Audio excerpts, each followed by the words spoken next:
Hello guys, আসসালামু আলাইকুম। It's me Afridi. Welcome to another blog. আমি আছি আপনাদের সাথে, আমার সাথে আছে আমার ভাতিজা সিয়াম। তো আজকে আমাদের গ্রামের প্রাকৃতিক দৃশ্য সবাইকে দেখাবো। তো সবাই আমাদের সাথে চলুন, দেখা যাক। এটা হলো আমাদের গ্রামের সরকারি পুরাতন হসপিটাল।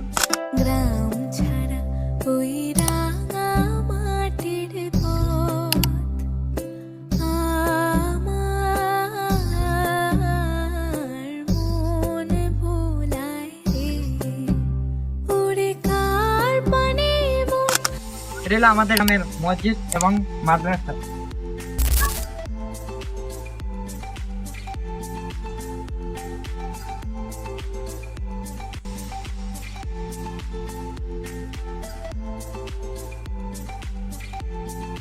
মন ভোলায় রে ওরে কার পানে মন হাত মারে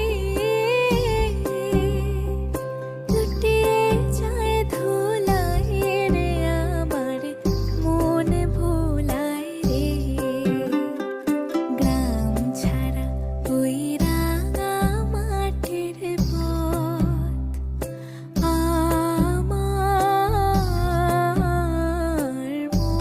আজকের ভিডিও এখানেই শেষ। তো পরবর্তী ব্লগের জন্য সবাই অপেক্ষা করবেন। আমার পেজটাকে সবাই ফলো করে দিবেন, ইউটিউব চ্যানেলটাকে সাবস্ক্রাইব করে দিবেন। সবাই ভালো থাকবেন, সুস্থ থাকবেন। আল্লাহ হাফেজ।